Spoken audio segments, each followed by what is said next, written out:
Unreal Tournament, an arena shooter that many would argue revolutionized the online multiplayer space. Gears of War made cover shooting relevant and quite frankly gave consoles their flagship third-person shooter experience. What did both of these titles have in common, besides being quite revolutionary games? Clff Bleszkinski, CliffyB, sorry, don't call him that. Clff Bleszkinski, a lead designer on both Unreal and Gears of War, had quite the reputation as one of the premier game designers with a career spanning over 2 decades. LawBreakers was supposed to be a return to form for the often brash Clff Bleszkinski, but the game clearly hasn't quite lived up to expectations and struggles to reach even triple-digit player numbers. So what went wrong with LawBreakers? How did a title published by Nexon and worked on by a duo of well-known developers fail so spectacularly? On this episode of Death of a Game, we cover the class-based PC shooter LawBreakers. But since that on its own, that story would be quite short, we will also dive into the very character of the controversial game developer himself, Clff Bleszkinski.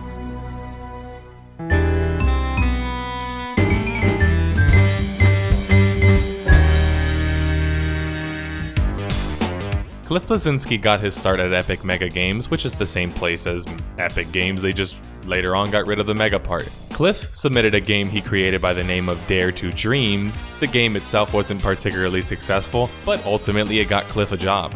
Finding success in his second game titled Jazz Jackrabbit, he worked on the game with a coder by the name of Arjun Brusi, the same man he would later enlist to help develop LawBreakers. Both of them being barely in high school at the time of Jazz Jackrabbit's launch, not bad for, as Clff would describe himself, a nerdy 15-year-old kid at the time. Here he was, a child already working on video games and involved in the budding industry, which really was sort of norm back in the 90s. Arjun would go on to help co-found Guerrilla Games, the studio behind the Killzone series and the most recent PlayStation hit, Horizon Zero Dawn. Clff continued to work at Epic Games, teaming up with James Schmalz and his company Digital Extremes to create Unreal in 1998 with the help of Epic Mega Games founder and programmer Tim Sweeney, the man behind the Unreal Engine and Epic Mega Games. Unreal was very well respected as a single-player title, but with a buggy multiplayer, it couldn't quite compete with its competitor Quake 2, which launched the year before.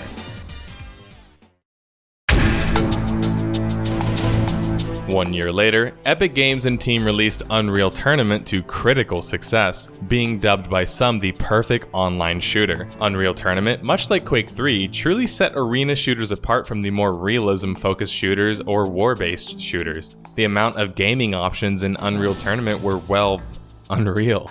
You had 4 game modes, 12 weapons, and levels designed by none other than Clff himself. This is likely where, in many ways, Clff Bleszkinski started to gain a following and most importantly start to become extremely respected as a designer.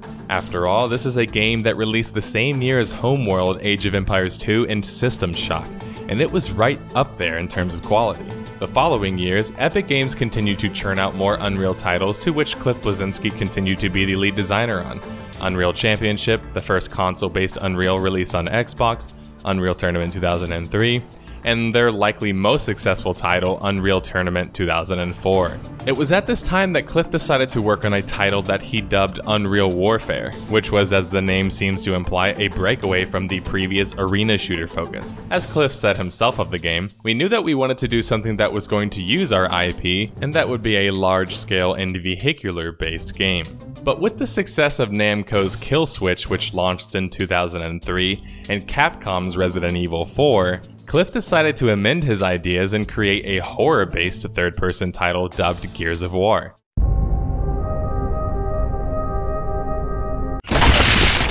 Needless to say, the game was a mega hit. Cover was heavily emphasized, as was the gore aspects of Gears of War. Not to mention, this is where they came up with the patented chainsaw gun, which, I mean, come on, a gun with a chainsaw. That was satisfying. Gears used the patented Unreal Engine technology created by Epic Games as well. Clff worked on the first trilogy, which sold over 22 million copies worldwide, grossing over $1 billion. The first Gears launched in 2006, and the final of the titles that Clff worked on was Gears of War 3, which launched late 2011. I love the Gears of War series. Clunkiness and texture loading issues and all. I loved how bold the title was. It was gory, it was mean, it was violent, it was unique for the time. Something we console gamers weren't used to in the same way that PC gamers were. Also launched in 2011 was another title designed by Clff named Bulletstorm. It was developed by a subsidiary company, or at least subsidiary company now, known as People Can Fly. It also used the Unreal Engine, and Bulletstorm was really just a game about total mayhem. It didn't have some complicated story. Go fuck yourself! You shitpiles give chase, I will kill your dicks! What? What does that even mean? You're gonna kill my dick? Or us against them mentality a la Gears of War. It was just pure violence in the form of fun and unique weaponry. In an interesting turn of events in 2012, Tencent Holdings, the Chinese company who essentially owns Riot Games and the title League of Legends at this point, they are a big Chinese investor type company, acquired 48.4% of Epic's shares for $330 million. Tencent, with the move, had the right to nominate directors to the board of Epic Games. Epic Games issued some share capital to the total of 40% after including both of their stock and employee options.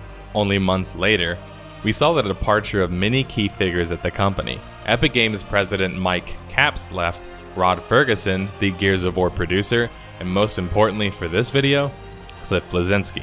Clff, with his departure, would effectively be retiring, and he had this to say. I've been doing this since I was a teenager, and outside of my sabbatical last year, I have been going non-stop. I literally grew up in this business, as Mike Capps likes to say. And now that I've grown up, it's time for a much-needed break. But I can't say it's just a coincidence that Clff decides to leave right after this big acquisition and change in company focus, as he later confirms in an interview with Destructoid, where he states that his fatigue was less to do with games and game making, but more so working with people who had become too jaded. I could pitch the most amazing idea to anybody back when I was at Epic toward the end, and they'd be like, I don't buy it. I don't mean to slag anyone, but people get jaded in this business. You know, Epic at the time was basically a lot of the programmers had turned into Guilfoyle from Silicon Valley. Okay. It's like, oh, you want to make a game with jump pads and chainsaws? Oh, that sounds exciting. Some could say this was Clff's reluctance to accept a market that was trending towards games as a service, which was essentially free-to-play games or buy-to-play games with many options for microtransactions. This certainly could explain his later reluctance to change the business model with LawBreakers. Not to mention, Epic had just given near majority control to a company who made their living on microtransactions in games like League of Legends. Clff clearly had principles he was unwilling to violate despite working at Epic Games for 20 years.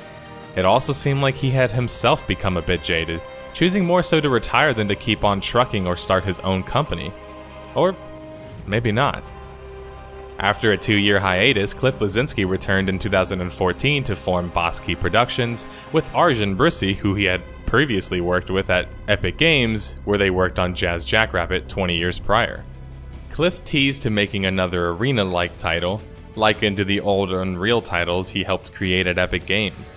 It will be a PC experience that will harken back to a certain type of game that we cut our teeth on, if you know what I'm saying. A lot of these kids playing Call of Duty, I don't think they know what a proper arena shooter is. For Clff's return, his interest seemed to be to return to the old form of sorts. Screw what the market is making right now, I'm gonna do what I do best, and that's create arena games.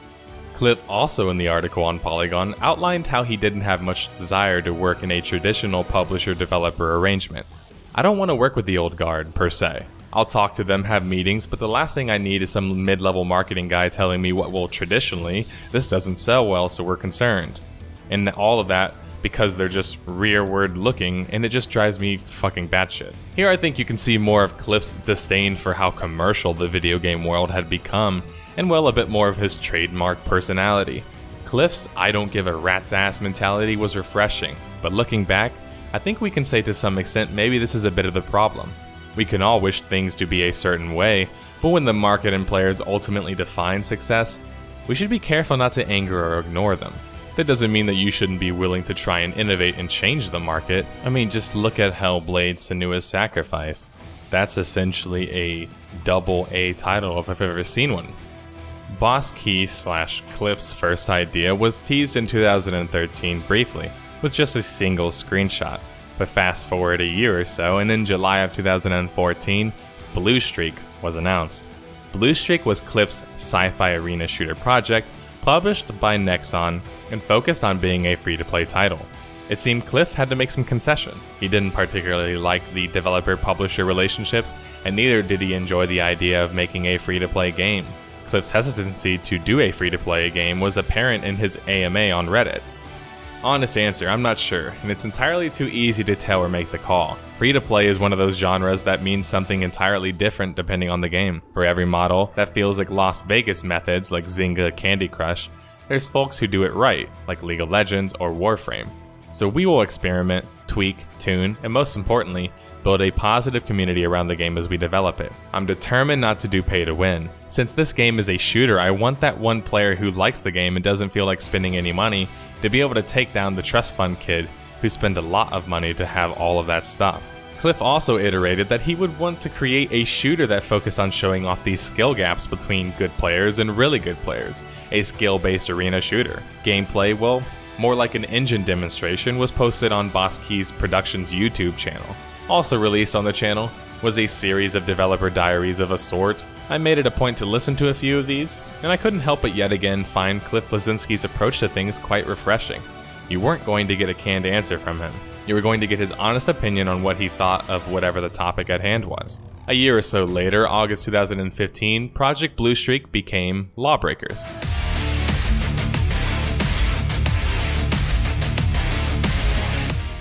And with that announcement came an announcement trailer and a gameplay trailer to boot. The announcement trailer slated a 2016 launch.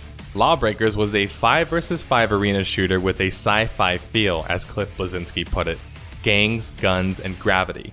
The gameplay was focusing on manipulation of gravity, vertical movement, and fast-paced combat. Not a ton notable happened for LawBreakers in 2016.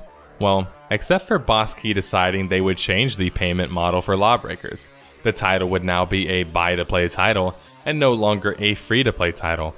Clff Bleszkinski had this to say about the switch. There's no way we could do a free-to-play game without feeling dirty. It was hurting my brain, thinking of ways to do it. Do we do a hero rotation? Do we do energy pay-to-play? We kept coming back to the idea of paying a lump sum, and at that point we decided to get rid of free-to-play. Arjun Brucey said of the change, "We look at games today, they ask for $60 up front. They have premium editions, they have season passes. That's asking for trouble, and we don't want to do that." And here we have the first significant reason for LawBreakers' now apparent failure to capture an audience. I think both founders made good points as to why they chose to do a buy-to-play model. I don't even fault them for doing such. Their reasoning makes sense. However, once again we find Clff ignoring the current market trends, seemingly because he doesn't want the negative stigma that some free-to-play games have. Nexon, who is a publisher in this scenario, has a broad history of doing free-to-play games and microtransactions, even more specifically free-to-play shooters. Warrock, Dirty Bomb, and Combat Arms come to mind. They have good experience handling this market. I find it hard to believe that Clff couldn't figure out how to navigate the market. He just personally seemed to have little interest in doing a free-to-play title, and that's absolutely his prerogative. But it's a prerogative that's going to get him in trouble later on. The price point for the game was set at $30, based on an announcement made in June of 2017. But it wouldn't be a Clff Bleszkinski game announcement unless it was accompanied by some of his bluntness. $29.99, none of that $60 multiplayer only bullshit.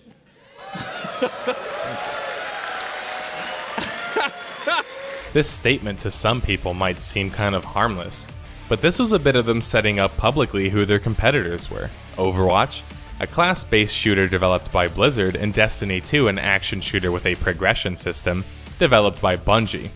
Talk about coming out swinging. I don't know if it was necessarily smart for LawBreakers to throw punches without even having its feet set yet, but it was a bold move, a move that could give them a lot of headlines. Overwatch had already been out at this time, and it was already able to maintain a top spot as being one of the most played online games. To call a game with over 35 million players a Goliath would be an understatement. LawBreakers was inherently a niche game. Niche games don't typically have the realistic aspirations, at least, to appeal to everyone. Hardcore or very skill-intensive games rarely do. LawBreakers also wouldn't have anywhere close to the same amount of resources that Overwatch or Destiny 2 would. After all, Clff dubbed LawBreakers a AA title. By going after Overwatch in this way, even if it's subtly, it's a good way to alienate a potential audience who might actually want a more competitive Overwatch. Making someone feel stupid or remorseful about purchasing a competitor might not be the best way to get new business. Clff did admire Overwatch though, and recognized them as being effectively the Coke of the class-based shooter market. But it was easy to see the slight frustration when he voiced how annoying it was when people who had only ever played a title like Overwatch, mostly the younger audience, would think certain game aspects were invented by them. Especially when you or your previous generation are the sort of reasons that these mechanics exist, like warping, teleporting, or even jump pads. But if you're going to see Overwatch as a competitor, as Coke and you Pepsi, you should probably realize why it's successful in the first place, and that's not just because it's a class-based shooter. Overwatch, like with most Blizzard projects, took aspects from previous games, in this case shooters, simplified them, and then created a rather easy to pick up game with distinctive and notable characters. Overwatch in a way is successful because it takes from others and simplifies these previously complicated mechanics. This is exactly what World of Warcraft was. It came from the design directly out of EverQuest. Everything was just sort of smoothed over and made a little bit easier to comprehend. So it turns out I'm not the first person to have the idea to make a competitive multiplayer shooter. You know, you see games like Battleborn coming out, you see Overwatch. I've played Overwatch, it's absolutely fantastic, Blizzard can do no wrong. But I think one of the main things that's going to make us stand out is our tone. The fact that we're kind of a mature rated game, or kind of more of an adult one. Our world is less saturated, it's not fully day-glow like a lot of those characters. And a lot of those games, as great as they look like they're for a younger crowd. Filmed with whimsical characters instead of, you know, ones that I find aspirational that are a little bit more Quentin Tarantino. So I think when you look at tone, as well as our unique take on gravity manipulation and our weaponry, I think we're going to stand out and hopefully do okay. With this interview, Clff summarizes what he believes to be some of the big differences between his title LawBreakers and Overwatch. Clff has always been someone who admires the more gritty shooters. He came up in an age of gaming where, frankly speaking, this was the norm. But times have changed, and had changed. World of Warcraft was one of the most successful games in the world for over a decade and had borderline cartoony graphics. So you might not personally want to go after this younger generation of sort, or see them as being disrespectful in some sort of way, but Blizzard seems to have no issue going after them and making a career out of it. At E3 2017, Clff dubbed that LawBreakers was the Dark Souls of competitive first-person shooters. Clff was drawing his line in the sand. Here stood Overwatch, over on the younger, more casual side of the sand, and here is LawBreakers, the hardcore, fast-paced, gritty shooter of a sort. In an interview on Rolling Stone, Clff made it a point to say that LawBreakers had a focus on being a shooter first, then a character ability-based game, and that Overwatch focused too much on abilities and characters. I find this to be a bit confusing. A class-based shooter by nature would be easier to come across as being a class-based shooter, since that's the most iconic and notable part of the game. Take for example CSGO. CSGO clearly focuses on the shooter gameplay as it has no abilities. It's easy for it to be seen as such, because there aren't any classes or abilities. It's going to be a bit more difficult to craft a class shooter that focuses more on shooting than the class part. Well, or at least it seems kind of counterproductive. So much so that I think that Clff was aware of this, but likely was pressured himself to shift LawBreakers to a class shooter so it would have a wider appeal. The consequences of LawBreakers failing to distinguish itself in this realm are very severe though. If the classes aren't distinctive enough, and abilities aren't unique or effective enough, then you will have an audience who would only continue to play if they like the shooter aspects of that game that much. But these shooter aspects weren't as big as a focus as the class aspects, or at least it meant that there was some sort of split focus. Clff was likely aware of the consequences of the classes not being distinctive enough, or maybe not. This somewhat contradicting game focus certainly causes problems for LawBreakers, and further hurts its lack of identity. LawBreakers' first beta was playable in the summer of 2017, but even with the chance to freely play the titles, people seemed reluctant to even do that. LawBreakers peaked at 7,500 players concurrent but more steadily stayed around the 3,500 range throughout the rest of the beta. These stats were certainly worrying, as they weren't quite different from Battleborn, another class shooter that just recently had flopped during the time. This is despite LawBreakers holding its beta during the Steam summer sale as well. LawBreakers not even placing above a top 50 most played game during this time, despite being created by pioneers such as Clff and Arjun. Things were already quite telling before the launch of LawBreakers. The second beta, which took place in August, just a bit before the launching of the game, showed even more troubling news. LawBreakers had a 40% drop in peak players compared to their previous beta test. Certainly not good, especially when, unlike a free-to-play title, buy-to-play titles won't have the same amount of players at launch simply due to having to buy the game. It is a barrier in itself. This affects the game in the form of matchmaking, most notably for the player, that makes it to where even if the person who bought the game at launch loves the game, they likely will have issues finding matches due to the low player count. It's hard to like something if you never really get the chance to play it. But LawBreakers continued its launch just a few days after the second beta on August 8th, 2017. LawBreakers, probably not surprising, launched with a quite average critical review score. According to the aggregate critical review website Metacritic, LawBreakers scored a 76, while on Steam, players rated the game at a 77%. Critics and users alike enjoyed the fast-paced combat, the fun gravity mechanics, but disliked that the game launched without a ranked mode, and essentially only had pub-style matches where you couldn't choose the game type that you wanted to play. This was especially an issue, as players outlined, because the game types weren't particularly fun or interesting enough. Two of the modes, Uplink and Overcharge, seemed to be about defending a key point to download or charge a battery, while Turf War was essentially the King of the Hill game mode, with nothing particularly unique about it. The most unique game mode, Blitzball, was essentially Call of Duty's Gridiron mode with a bit of an interesting twist. Where was the team deathmatch prevalent in Unreal Tournament? For a game that was supposed to be about being hardcore and being a shooter-focused title, a lack of deathmatch and ranked matchmaking was puzzling to say the least. Remember when I mentioned the crisis of identity in the case of the shooter versus class-based shooter? Well, this is more confusion added to the fray. Likely as a surprise to none who have followed the story up to now, LawBreakers only sold 90,000 copies according to Steam Spy on the PC title release. At launch, the game's concurrent players, based on the PC only, dropped to 1,000 concurrent players. This meant that the game was outside of Steam's top 100 most played games, which means it fared even worse than Battleborn, a game that at least managed to hit number 19 on the list at 12,000 players. Clff had this to say of the poor reception. There is a situation where players look at numbers on Steam that doesn't happen on PlayStation 4. I don't have the numbers in front of me, but when you look at PC, the concurrent user, health versus PS4, PS4 is doing fine.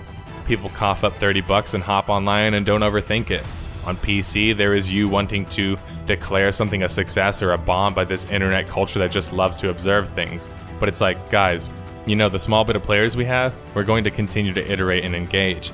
As we issue content drops, maybe there's going to be sales or potential free weekends down the line that will continue to fluff up that concurrent user number. But how could the PlayStation 4 numbers fare that much better? The PS4 version of LawBreakers had a technical issue that caused stuttering regardless of how good your internet connection was.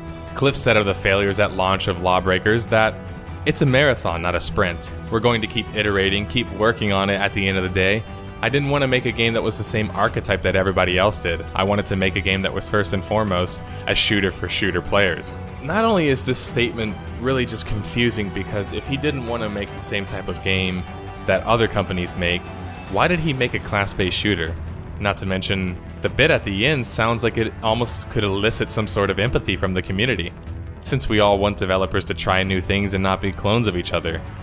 But coming out and telling the press to fuck off, probably not a very good way at seeming apologetic for your failures, especially when the press is just doing what they do, reporting.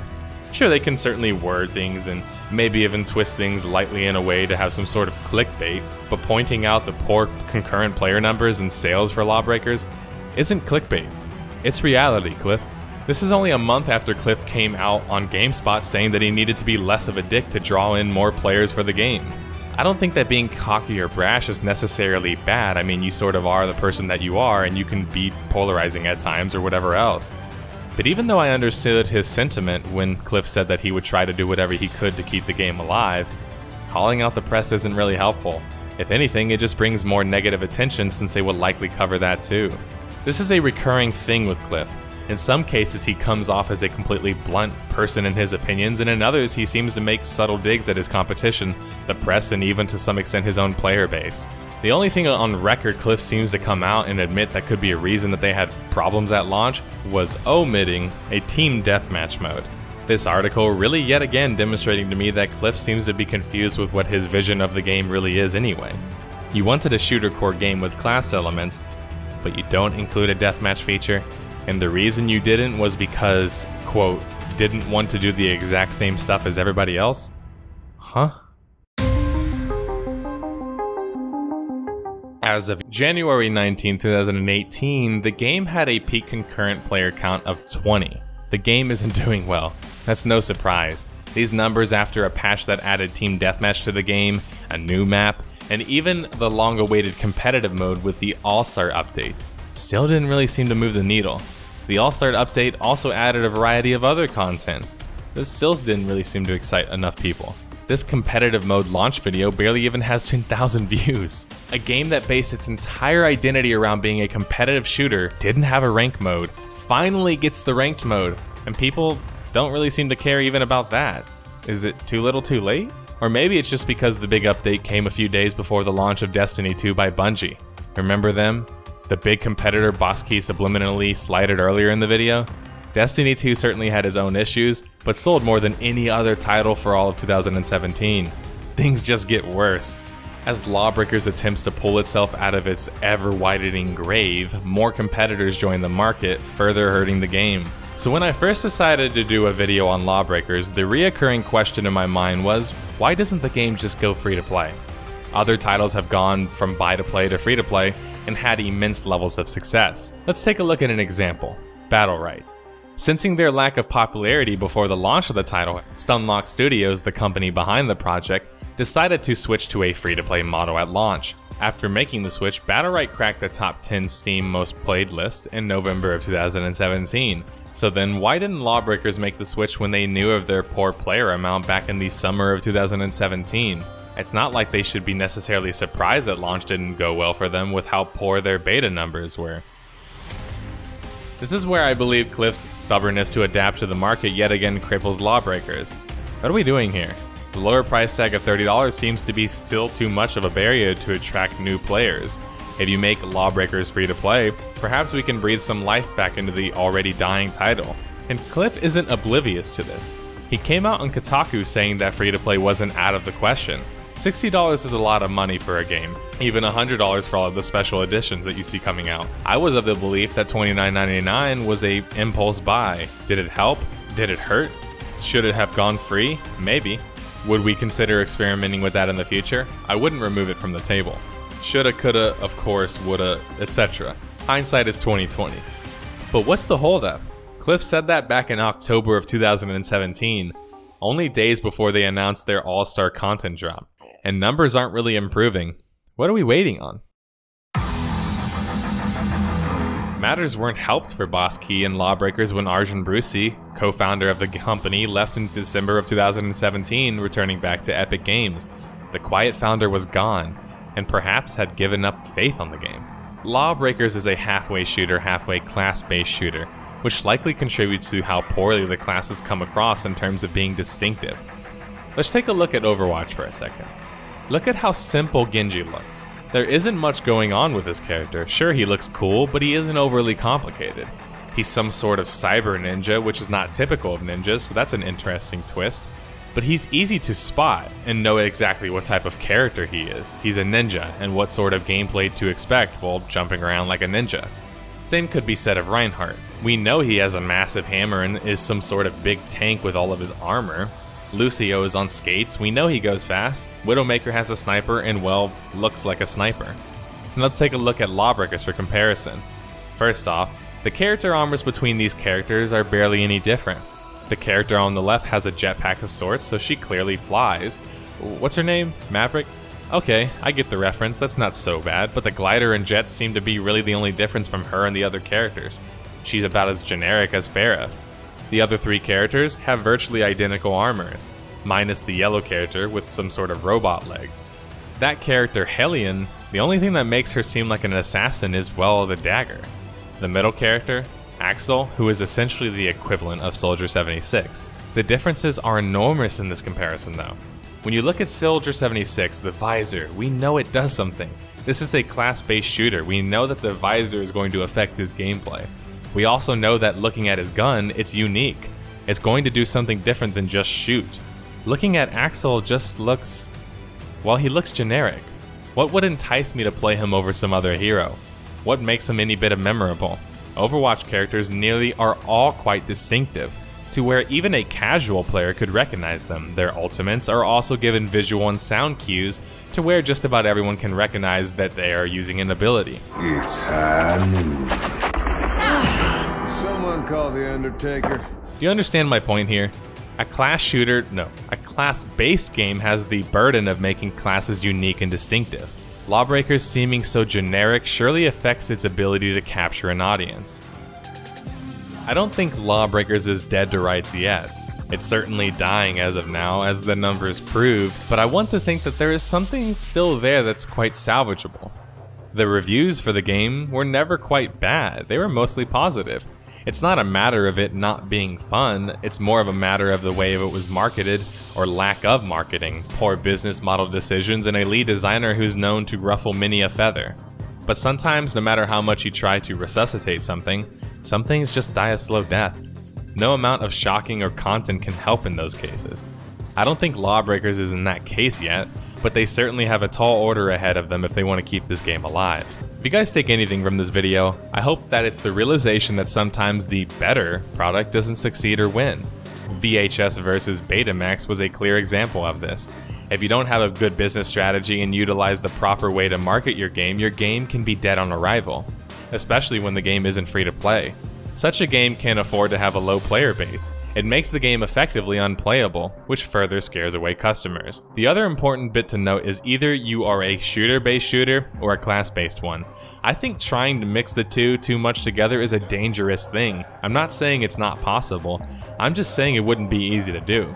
LawBreakers, by all accounts including my own, isn't a bad game. It has incredible movement, a more skill-focused game style, and to some extent it could have been the more competitive version of Overwatch. But Boss Key has to convince people that the game is fun enough to buy under its current business format.